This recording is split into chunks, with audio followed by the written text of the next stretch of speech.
Olá, boa tarde. O Manchetes Noticidade desta terça-feira, dia 10 de março, está no ar.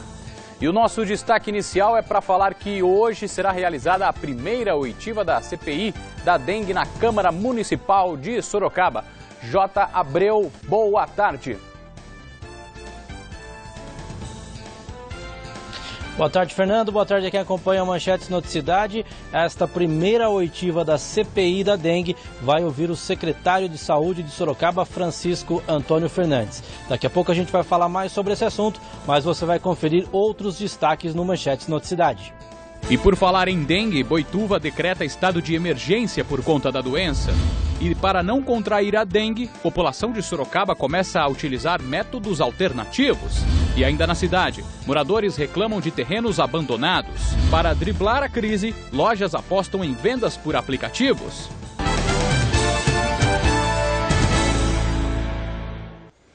Bandidos explodiram um caixa eletrônico esta madrugada em Várzea Paulista. Aproximadamente 10 homens armados conseguiram levar parte do dinheiro. Segundo a polícia, a ação foi rápida e um dos suspeitos chegou a atirar contra os policiais. O grupo fugiu em 3 carros e deixou para trás R$6 mil. Até agora, ninguém foi preso. O caso será investigado pela Delegacia de Investigações Gerais. E foi liberada a última pessoa detida durante a Operação Flórida, realizada pela Polícia Federal. Segundo o delegado responsável pelo caso, o prazo da prisão temporária venceu e a polícia não pediu a preventiva, por julgar que as metas planejadas pela equipe de investigação foram atingidas. Na última semana, os outros 7 presos foram soltos, depois que o prazo da prisão temporária deles também venceu. O inquérito policial continua com a análise do material apreendido e perícia nos equipamentos de informática. A operação foi realizada há 2 semanas por aproximadamente 200 policiais federais para desmontar uma organização criminosa suspeita de praticar crimes contra o sistema financeiro nacional.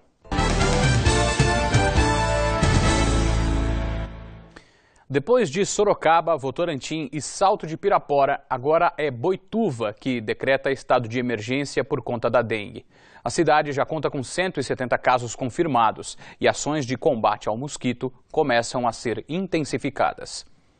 É do controle da dengue, eu posso falar com a senhora um minuto? A ação é emergencial contra o perigo do momento. À primeira vista, a casa da Dona Maria está aprovada pela visita da equipe de controle de vetores. A gente tem que tomar o máximo de cuidado. Olhando bem, ficou claro um descuido. A piscina sem utilização acumula água quando chove. Por isso, a importância do trabalho de bloqueio de possíveis criadouros. A gente pede para pôr detergente, porque ajuda a fêmea não botar os ovos nesse lugar. Até esta segunda-feira, 371 casos foram notificados, sendo 170 confirmados da doença na região. Por conta do decreto, houve a ampliação do quadro de agentes da vigilância ambiental. Além dos 6 que já atuam na cidade, outros 20 foram contratados em caráter emergencial. Vamos colocar uma equipe de médico, enfermeiro, técnico de enfermagem lá no hospital para centralizar um pouquinho esse atendimento. Está prevista a interdição de áreas particulares que podem potencializar o surgimento do criadouro do mosquito da dengue. Esta empresa de leilões mantém aproximadamente 6 mil automóveis expostos. Na imagem aérea é possível visualizar o tamanho do terreno com veículos abandonados. Fizemos uma interdição para que parasse de entrar esses automóveis até que a gente consiga, juntamente com essa empresa, fazer uma ação para evitar a proliferação dos insetos, do Aedes. Para o secretário de Saúde, a principal dificuldade encontrada no combate à dengue no município está no impedimento no acesso dos agentes às residências. Quando a gente está dentro da nossa casa, a gente acaba não vendo esse tipo de coisa. Quando o agente entra, ele consegue ver. E isso vai fazer com que realmente a gente consiga combater a doença com mais velocidade. Boituva se une a outras 3 cidades da região em emergência por conta da dengue. No dia 29 de janeiro, Sorocaba foi a primeira cidade a decretar o estado. Até o dia 1º de março foram registrados 8.693 casos. Até o momento, há 8 óbitos notificados, sendo que 5 foram confirmados. Em Votorantim, a Prefeitura decretou estado de emergência no dia 12 de fevereiro. São 328 casos de dengue confirmados desde o início do ano. Em Salto de Pirapora, a Prefeitura fez o decreto no dia 18 de fevereiro. Até a semana passada, a cidade já tinha 749 casos confirmados. A jovem Jaqueline Cristine Leite foi confirmada como a primeira morte por dengue hemorrágica. E ainda falando em dengue, Sorocaba, que registra quase 9.000 casos, continua com a situação bem crítica. E a população se vira como pode para afastar o risco de contrair a doença com métodos alternativos. A família reforça que a vistoria na casa é feita constantemente para evitar o acúmulo de água e, consequentemente, a proliferação do mosquito da dengue. As ações já fazem parte da rotina deles e dos vizinhos. As pessoas da rua procuram dar uma olhadinha nos terrenos que estão vazios, nos seus quintais, né? Então a gente procura se comunicar para evitar o foco aqui na rua. Mas devia ter essa consciência em todos os bairros, em todas as ruas, né? Não esperar só do poder público, né? Cada um tomar a sua atitude para a gente vencer essa guerra contra a dengue, porque está difícil, está terrível. No berço, no quarto ou no carrinho na sala, Alicia, de 4 meses, fica protegida de qualquer inseto. Por conta do cuidado com a família, Tiago instalou telas na janela, comprou inseticidas e repelentes elétricos. A pulseira é mais uma alternativa para afastar os mosquitos da dengue. O repelente a gente não pode passar ainda. Então a gente vai verificar com a pediatra quando que vai poder passar tal, porque é preocupante a situação, né? A fórmula manipulada em farmácia artesanal e o repelente infantil já fazem parte da rotina de Gustavo, de 5 anos.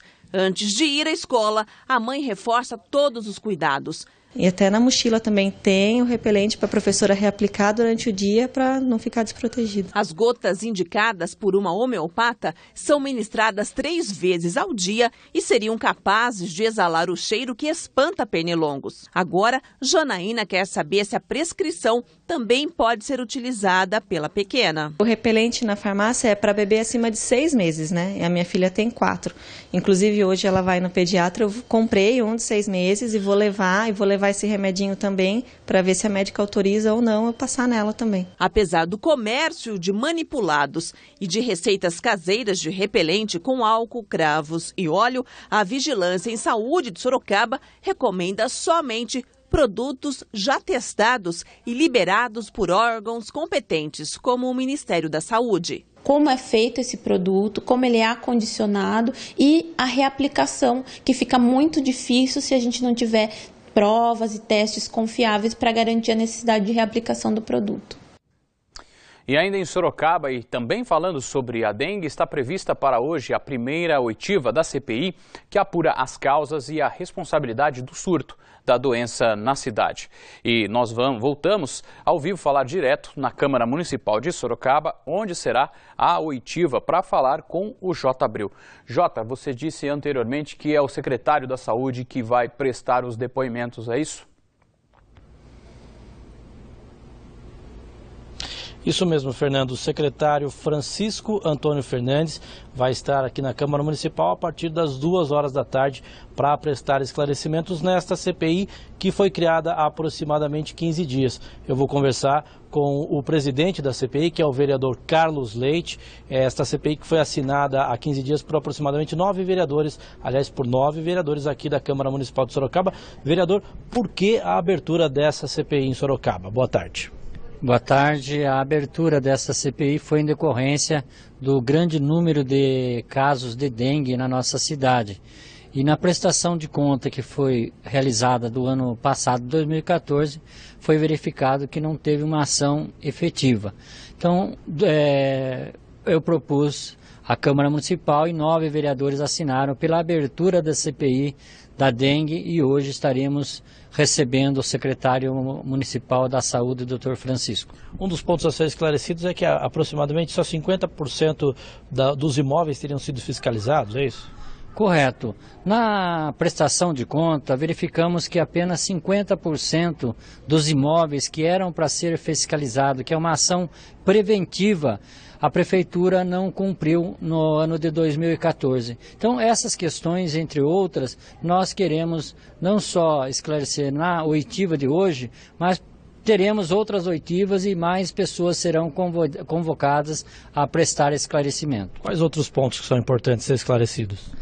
Olha, outros pontos quais as ações que a Prefeitura está realizando hoje, o que a Prefeitura deixou de realizar no passado para que nós não tivéssemos uma pandemia, hoje não deixa de ser epidemia, mas uma pandemia de tantos casos de dengue na nossa cidade.